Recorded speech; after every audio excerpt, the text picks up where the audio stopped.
lifts it, doesn't it, to get everybody up and moving, that music. Wonderful, thank you. So, as I mentioned at the start, 15 years, goodness me, never knew that this is where we would be. When I first began, well, literally just running some classes, having left teaching. So we are taking a moment just to reflect, just for a minute or two, to go, wow, we've done all right, haven't we? And then go, right, what else have we got to do? Which is what we all do all the time, isn't it? Big thanks to all of you for coming here today. I know you've made big efforts, the expense, the time, the travel, and we really do appreciate it. There's nothing quite like being in the room, is there? It is magic, and, we can't quite recreate that online. But it's down to everybody, my brilliant team, who just work so hard behind the scenes all the time. Our amazing master trainers, who put their heart and soul into making sure that everybody can go out and run these classes in their community. The instructors that, well, they go literally beyond everything, the extra mile, to help the people stay active, stay connected, and keep them out of care and out of hospital for much longer. And of course, everyone, our sponsors and supporters, our teams, our speakers, well, we just wouldn't be here without you. So thank you, you've all played a part in this. So we've got lots more to do, haven't we? Now, physical literacy, this is something that affects all of us. You might not know it's called that. I didn't. It's Sport England have produced this consensus now on physical literacy to get a better understanding of how we keep more people more active more often.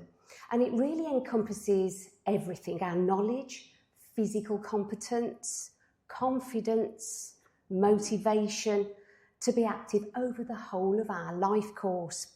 And we've been hearing little bits about what happens early on that affects us massively later on. And you'll all have your own experiences here. Now, I know that I fell in love with my PE teacher when I was about 6. And Mrs. Jukes wore those American tan tights, summer and winter, with her gym skirt and very white trainers, and introduced me to netball. Oh, God, and I just wanted to play it morning, noon and night. In fact, I did on my own in the back garden. I was attack, defence and the umpire on my own. Very sad.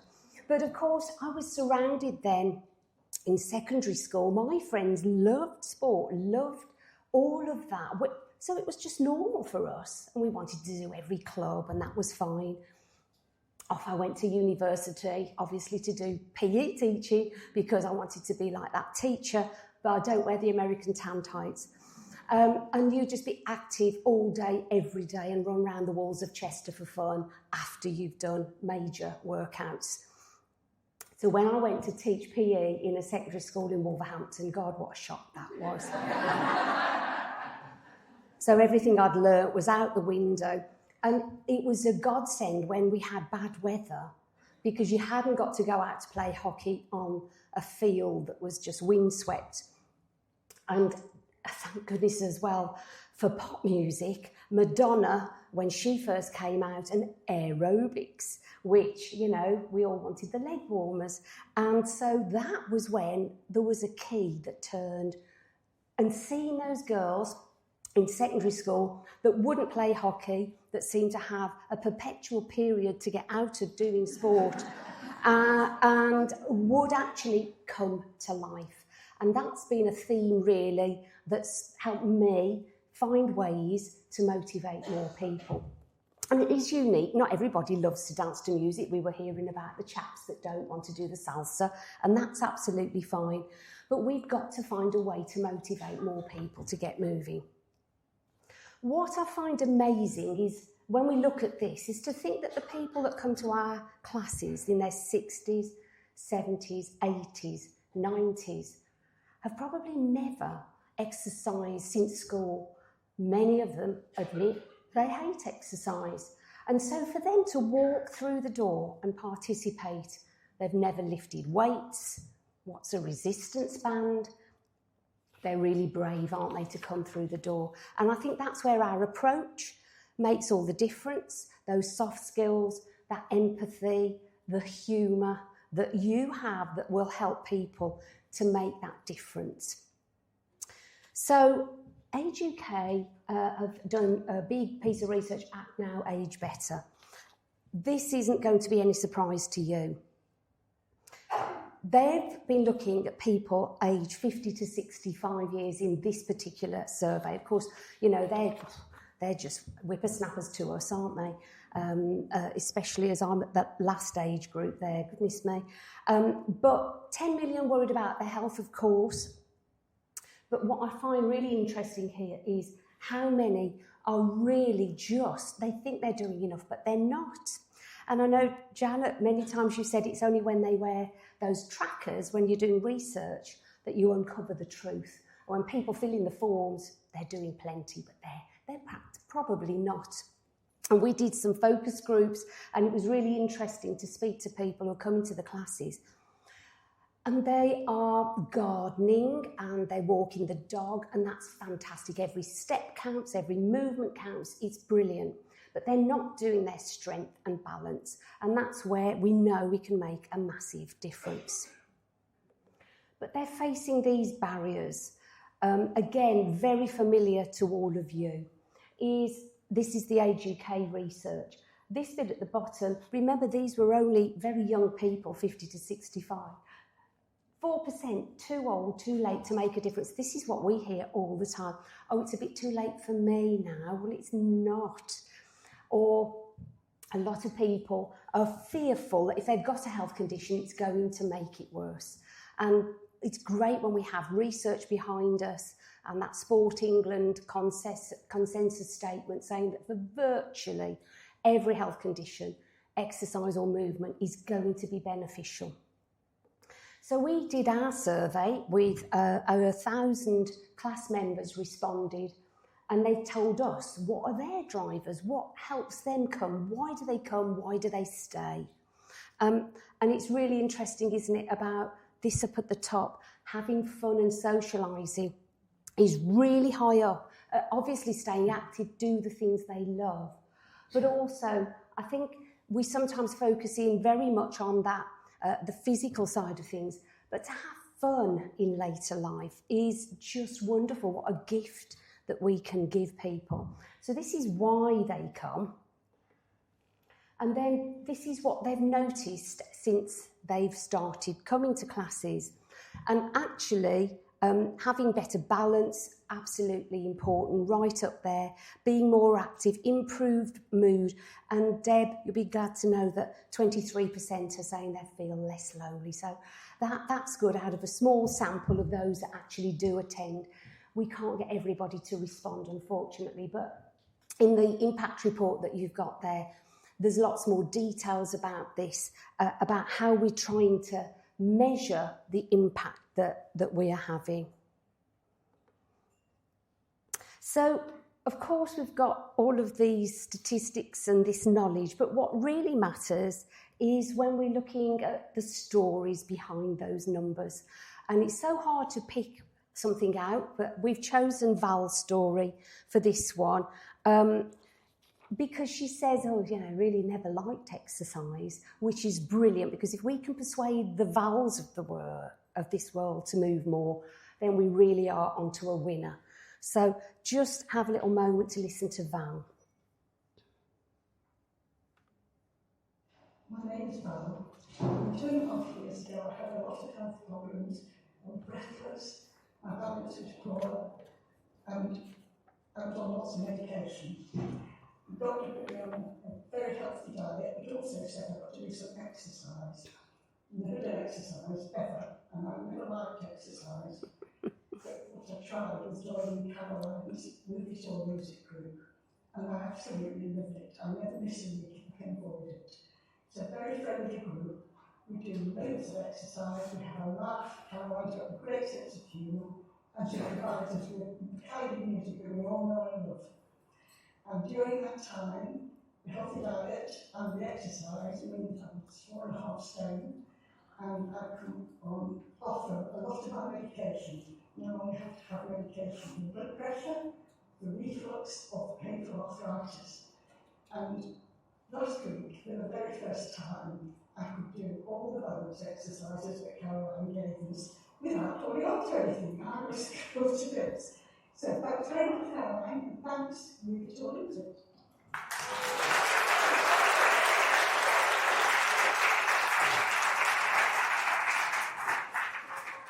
I think we need to send that to Wes Streeting. Can we get all those people off blood pressure tablets like Val, if they just do, get moving? But she didn't like exercise, never done it. Isn't that fantastic? It's really wonderful. So another story, really relevant now, what we were talking about, trying to find a way to get more men moving. And we have done this CPD on strength and circuits for this very reason, to make it feel less dancey or exercise to music related, but still really valuable. But this is a story from our traditional classes. Christine's class in rural Lancashire. Now, they're known as Ant and Dec of the class because they're really funny, these two. So David here with the pom-poms, he's registered blind. He's been a carer for his wife for 10 years. She had Alzheimer's and sadly passed away. Christine, in a small village, persuaded him to come to the first class. He came once and he's never missed a class since. He loves it and everyone's rallying round and helping him out. But Len has been a key figure. Len he wears different slogan T-shirts all the time just to come into class and make people laugh. He's the class clown. And he's taken it upon himself to really help David and takes him to the football matches because David can't see the match, but he wants to be there, the atmosphere, and then Len commentates. They stay after class and they're having a good gossip over a cup of tea. And at the Christmas do, they surprised everybody while doing the full Monty. The bit in the dole queue, not the trolley. Yeah. Although actually I think Len probably would. But Len goes to talk at the farmers' groups about loneliness and uses the Move It or Lose It group as an example of friendship and being so good for your mental health. And they've even raised £300 for the bowling club. So, doing good does you good. This is one of many stories all of you here have got similar to share. But how do we calculate then our social value? We are now going to be working with a charity for the next 12 months to try and measure objectively, because if we do want to push ourselves forward to be recognised by the NHS and to work on a national level, then we've got to do these calculations, and they are very conservative, based on Sport England's and EMD UK calculations, to say, well, we know inactivity is costing the NHS billions, but how can we reduce that burden? And if you look in your impact reports in here, this is just a snapshot to look at what we are potentially saving now, and future could be absolutely huge. And it goes way beyond money, doesn't it? We're helping people to stay independent and connected and resilient because we're delivering in the communities where they really need it most. So now looking ahead, we welcome the NHS 10-year plan that's focusing on prevention and community. We'd like to see them putting the resources and money into that too. But yeah, let's keep our fingers crossed. This is going to be the way forward. We really want to position ourselves as an essential part of healthy ageing so that we are part of that prevention strategy. We are already, just look at what we could achieve. We want to scale our reach. We want to look at hybrid model. We're never going to replace the face-to-face, but if we can do some digital support that keep people active in between classes, then that in itself is going to create more impact. Now, we have just over 250 instructors in our network now. If we could get to 1,000 instructors, we could be helping 250,000 people to stay more active and enjoy those healthier, happier lives. And you can see here Muir Gray, who's said, you know, our contribution to the survival of the NHS is now being recognised. Powerful words. We need to continue with our partnerships and collaborations, so hopefully we'll be taking Tony up on what he was saying earlier to make sure that we are working with these other partners and that we can stand up and be recognised. But also working with places, leisure, with the social prescribers, where we really know it can work but isn't everywhere, with organisations like Royal Voluntary Service, with buddies to try and get people to bring people along to class for the first time, and EMD UK, who are providing bursaries occasionally throughout the year, which is an introduction to get people to do our training. And now we're going to have a monthly article in People's Friend magazine. Now, it might not be sexy, but it's reaching 377,000 readers every week. And once a month, our article is going to pop onto the coffee tables around the UK, just trying to nudge people into being a bit more active, things they can do in their own home, like the cuppa routine and lots more, and obviously with links to come and join a class. And we must remember, thank you, Janet, for coming. Very unusual for you to be on the other side of the table, isn't it, and not up here speaking. And we asked Janet if she would provide a comment for our impact report, because she's been so integral to helping us get where we are today. But really, you know, all of us are social entrepreneurs. We are change makers. We're embedded locally, aren't we? But we are connected nationally.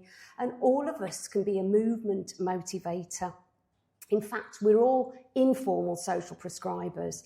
And actually, all we need is for all of us and our immediate circles to keep having these conversations and just trying to persuade somebody, whether that is to watch a YouTube, on our YouTube videos, or join our online club. More importantly, come to our classes, get that social connection, come and train with us so that we can have more impact. There's still large parts of the UK where we've got great big gaps, especially in rural areas. And as Janet's always said, it's never too late to gain the benefits of moving more, so we can enjoy and not endure later life. Now, I have had quite a lot of negativity in terms of, oh, getting older, and then, oh, this is what you can do, and here's the positivity. And there's so many positive things that we can take forward. And I'd like to just finish with that for today, is that Dame Patricia Routledge, who you might remember from Keeping Up Appearances as Hyacinth Bouquet, not Bucket, and she's now aged 97. At 50, she accepted the role to do Hyacinth Bouquet. 60s, she began learning Italian so she could sing opera in its original language. In her 70s, she made a return to the Shakespearean stage, something she thought might have been behind her. In her 80s, she discovered a love for watercolour painting. And now in her 90s, she's learning to bake rye bread and cherishes the simple joys of life, handwriting letters and treasuring the quiet. So that quote, growing older is not the closing act. It can be the most exquisite chapter if you let yourself bloom again. Let these years ahead be your treasure years. And with your help, we can help more people to enjoy their treasure years. Thank you.